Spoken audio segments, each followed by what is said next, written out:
حضرت جریج رحمۃ اللہ علیہ بہت بڑا عابد، عبادت گزار، کہ اس نے اپنے خیمے کو الگ کیا، جنگل میں جا کے اونچی جگہ پہ اپنا خیمہ لگایا ہوا اور وہاں بس ہر وقت اللہ کی عبادت میں مصروف۔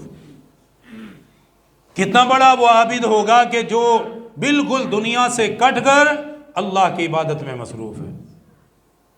رسول اللہ صلی اللہ علیہ وسلم نے فرمایا اس کی ماں ملنے کے لیے ایک مرتبہ اس کے پاس آئی، اس کے خیمے کے قریب آ کر ماں نے آواز دی، اسے اپنے بیٹے کو بلایا، لیکن اس کا بیٹا نماز میں تھا، نماز پڑھ رہا ہے، گناہ کا کام نہیں کر رہا، نیکی میں ہے، عبادت میں ہے، نماز میں ہے۔ ادھر سے ماں کی آواز بھی کان میں پڑ رہی ہے، تو دل میں سوچنے لگا کہ ماں کی بات کا جواب دوں یا نماز پڑھتا رہوں۔ خیال دل میں ہی آیا تو دل نے یہ بات کہی کہ نماز کو جاری رکھ۔ نماز کو جاری رکھا، ماں کی بات کا جواب نہیں دیا، وہ انتظار کر کے واپس چلی گئی۔ رسول اللہ صلی اللہ علیہ وسلم نے فرمایا وہ دوسرے دن پھر آئی، اس نے پھر آواز دی، اتفاقاً حضرت جریج رحمۃ اللہ علیہ دوسرے دن بھی اسی وقت پھر نماز میں تھے۔ آواز سنی تو پھر سوچا کہ جواب دوں یا نماز جاری رکھوں۔ دل نے کہا کہ نماز جاری رکھو، نماز پڑھتے رہے۔ چلی گئی، تیسرے دن پھر اتفاق۔ اللہ تعالیٰ ایسے واقعات ظاہر کرتا ہے ہم جیسوں کو سمجھانے کے لیے، باقی لوگوں کے لیے عبرت اور نصیحت کے طور پہ اللہ تعالیٰ یہ معاملات کرتا ہے۔ تیسرے دن وہ پھر آئی، وہی معاملہ، آواز دی، وہ پھر نماز میں۔ وہی سوچا جواب دوں، کیا کروں، کہا کہ نماز جاری رکھو، نماز پڑھتا رہا۔ ایک دفعہ، دو دفعہ، تین دفعہ ہو گیا تو ناراض ہو گئی۔ جب زبان سے یہ جملے نکل گئے کہ اللہ تجھے اس وقت تک موت نہ دے جب تک کسی بدکارہ عورت کا تو چہرہ نہ دیکھ لے۔ غصے میں ہو گئی، ناراض ہو گئی، ناراضگی میں بدعا دے بیٹھی کہ تجھے موت نہ آئے جب تک تو کسی بدکارہ عورت کا چہرہ نہ دیکھ لے۔ وہ اپنی عبادت میں مصروف رہے، چلتا رہا وقت، اس کی شہرت اتنی ہو گئی کہ لوگوں کی زبان پہ چرچا ہونے لگا کہ حضرت جریج سے بڑا عابد اس وقت کوئی نہیں ہے، ان سے بڑا عبادت گزار اس وقت کوئی نہیں ہے۔ جب ذکر اس کا اتنا ہوا کہ وہ ایسا ہے، وہ ایسا ہے، وہ ایسا ہے، اسی وقت میں ایک فاحشہ عورت بھی تھی جو لوگوں کو گمراہ کرتی تھی، اس نے جب اس کا چرچا سنا، ذکر سنا، کہنے لگی تم کہتے ہو بڑا عابد ہے، میں ایک مرتبہ اس کے پاس جاؤں گی، میں اس کی ساری عبادت ختم کر دوں گی، مجھے دیکھ کر وہ سب کچھ بھول جائے گا۔ لوگوں نے کہا یہ ہو ہی نہیں سکتا۔ بحث و مباحثہ میں وہ بات ہو گئی کہ کر کے دکھاؤ۔ یہ عورت حضرت جریج رحمۃ اللہ علیہ کے خیمے میں آئی اور اسے اپنی طرف متوجہ کرنا چاہا، لیکن اللہ پاک نے ان کی حفاظت فرمائی، ذلیل و خوار ہو کے وہاں سے نکل گئی۔ اب اور بڑی ذلت لگی کہ اپنے آپ کو بڑی حسینہ سمجھتی کہ میں جہاں چلی جاؤں تو یہ ہو گیا، وہ ہو گیا، یہاں ذلت کا سامنا کرنا پڑا۔ اس لیے اس نے دوسرا حربہ استعمال کیا کہ اب میں حضرت جریج رحمۃ اللہ علیہ کو بدنام کر کے چھوڑوں گی۔ ایک چرواہا جو حضرت جریج کے خیمے میں رہتا تھا، یہ اس کے پاس گئی، وہاں سے بدکاری کی منہ کالا کیا، بچے کو جنم دے دیا۔ لوگوں کے پاس لائی، اٹھا کر لوگوں نے پوچھا تیری تو شادی بھی نہیں ہوئی، بچہ کہاں سے آ گیا؟ کہنے لگی یہ بچہ اس عابد کا ہے جس کا تم ذکر کرتے ہو، حالانکہ وہ ہے کسی کا، نام اس عابد کا لگ گیا کہ یہ اس کا بچہ ہے۔ امام الانبیاء تاجدار مدینہ صلی اللہ تعالی علیہ وسلم نے خود یہ واقعہ بیان فرمایا، اپنے صحابہ کو یہ خود بیان کیا، انہیں خود بتایا، سمجھانے کے لیے بتایا، تربیت کے لیے بتایا، نصیحت کے طور پہ انہیں یہ واقعہ سنایا۔ اس عورت نے بدنام کرنے کے لیے عبادت گزار کا نام لگا دیا، حضرت جریج کا نام لگا دیا، یہ میرے ساتھ بدکاری اس عابد نے کی ہے، یہ اس کا بچہ ہے۔ لوگوں نے بغیر تحقیق کے اس عابد کے خیمے کو آگ لگا دی، اسے مارتے ہوئے نیچے لے آئے، سارا جسم لہو لہان کر دیا۔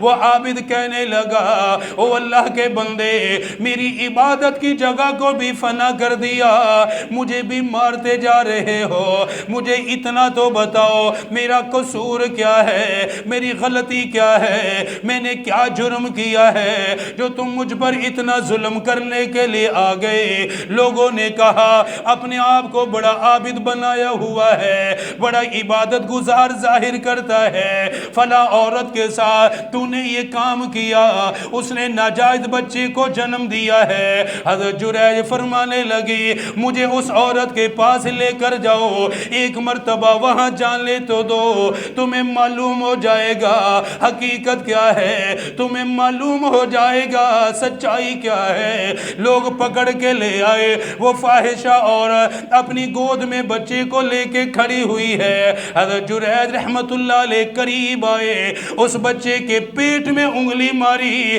انگلی مار کے فرمانے لگے، فرمایا اے بچے بتا تیرے باپ کا نام کیا ہے، تو کس کا بچہ ہے، تو کس کی اولاد ہے؟ میرے آقا نے فرمایا اللہ نے اس بچے کو بولنے کی طاقت عطا فرمائی، ماں کی گود میں بولنے لگا میرا باپ یہ جریج نہیں، میرا باپ تو فلاں چرواہا ہے۔ اس بچے نے گواہی دی کہ میرا باپ یہ نہیں ہے جسے مار رہے ہو، میرا باپ تو وہ ہے فلاں چرواہا جو ان کے خیمے میں آ کے رات گزارتا ہے، یہ نہیں ہے، یہ بے قصور ہے، اس کی کوئی غلطی نہیں ہے۔ وہ 3 بچے جن کا ذکر رسول اللہ صلی اللہ علیہ وسلم نے حدیث میں کیا کہ اپنی ماں کی گود میں بولیں، ان میں سے ایک یہ بچہ ہے۔ ایک حضرت عیسیٰ بن مریم ہے، ماں کی گود میں اپنی ماں کی پاک دامنی بیان کی۔ حضرت یوسف علیہ السلام کے لیے بھی ایک بچہ بولا، اور یہ بچہ حضرت جریج کے حق میں بولا، حضور نے ان کے بارے میں بیان کیا۔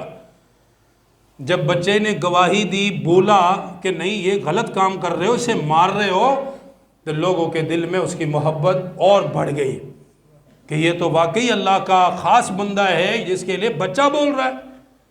معافی مانگی کہ ہم آپ سے معافی مانگتے ہیں اور ہم اب آپ کا خیمہ سونے کا بنائیں گے، اب ہم آپ کے لیے چاندی سونے کی عمارت بنائیں گے۔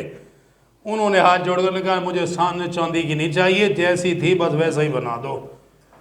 فرمانے لگے بات اصل میں یہ ہے، حضرت جریج فرمانے لگے بات اصل میں یہ ہے کہ 3 مرتبہ میری ماں میرے حجرے میں آئی تھی، ماں کی بات کا جواب نہیں دیا تھا، ماں نے بددعا دی تھی کہ اس وقت تک تجھے موت نہ آئے جب تک فاحشہ عورت کا چہرہ نہ دیکھے۔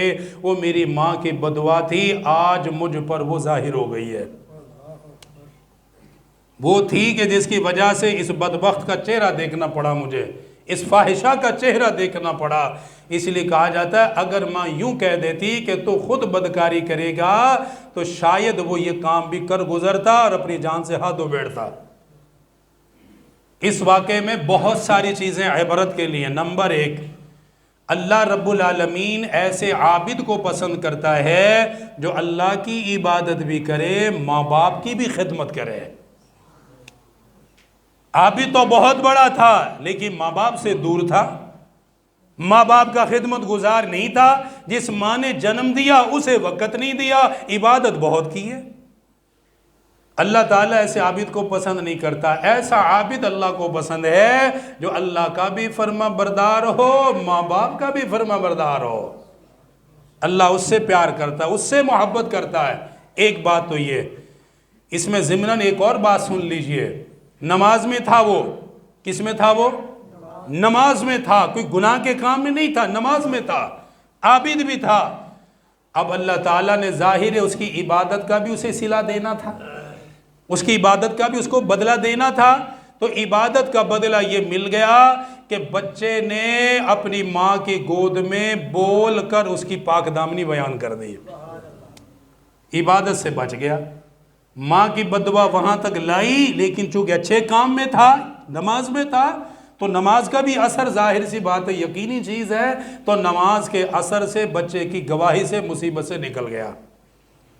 اللہ تعالیٰ نے بھی مہربانی، اسی لیے میرے آقا کیا فرماتے تھے، توجہ کریں، فرمایا کاش میری ماں زندہ ہوتی. بہت ہلکا جملہ، لیکن یہ ایسا جملہ ہے کہ جب صحابہ کے سامنے آتا تو ان کی شیخیں نکلتی تھی. کیا فرماتے؟ کاش میری ماں زندہ ہوتی. 6 سال کی آپ کی عمر تھی کہ والدہ کا انتقال ہو گیا. ابھی ولادت نہیں ہوئی تھی، والد پہلے چلے گئے تھے. 6 سال کی عمر ہوئی تو والدہ کا بھی انتقال ہو گیا. کیا فرماتے تھے؟ کاش میری ماں زندہ ہوتی تو میں کیا کرتا؟ فرماتے میں نماز کی نیت باندھ لیتا، سورۃ الفاتحہ پڑھ چکا ہوتا. نماز عبادت میں سب سے بڑی عبادت نماز ہے، رب سے ملنے کا ذریعہ ہے، اس سے بڑی عبادت کوئی نہیں ہے. فرماتے میں نماز میں ہوتا، سورۃ الفاتحہ، بولو سورۃ الفاتحہ پڑھ چکا ہوتا. ادھر سے میری والدہ آتی اور آ کر مجھے کہتی بیٹا محمد صلی اللہ علیہ وآلہ وسلم، مجھے بلاتی، مجھے آواز دیتی. فرماتے میں نماز توڑ دیتا، اپنی ماں کی بات کا جواب دیتا. نماز میں بعد میں پڑھتا، نماز میں بعد میں دہراتا، کیونکہ نماز تو پڑھی جا سکتی، بعد میں بھی پڑھ سکتا ہوں. سب سے پہلے ماں کے پاس جاتا کہ بتائیے مجھے کیوں بلایا ہے. آج ماں بلاتی ہے، بچہ موبائل نہیں رکھتا. بوڑھی ماں کہتی ہے پانی، باپ کہتا پانی، دوست کے ساتھ جائے گا، بازار میں بھی جائے گا، شادیوں میں جائے گا، دنیا جہان کی مجلسوں میں جائے گا. ماں کہے گی ڈاکٹر کے پاس جانا، اس کے بعد وقت ہی نہیں ہے. باپ کہے گا یہ تھوڑا سا کام ہے میرے ساتھ کرا دو، وقت ہی نہیں ہے. میرے آقا کیا فرما رہے؟ میری ماں زندہ ہوتی، میں نماز میں ہوتا، میں نماز توڑ کر بھی اپنی ماں کی بات جا کے سنتا. کون سا بچہ ہے آج جو یہ کام کرتا ہے؟ کون سی اولاد ہے جو یہ کرتی ہے؟ اپنی ماں کے لیے بھاگے، اپنے باپ کے لیے بھاگے. میں تو پھر کہا کرتا ہوں، لوگ ناراض بھی ہو جاتے ہیں، پڑوسیوں کے لیے بھاگ جاتے ہیں، ماں باپ کے لیے پھر بھی نہیں بھاگتے.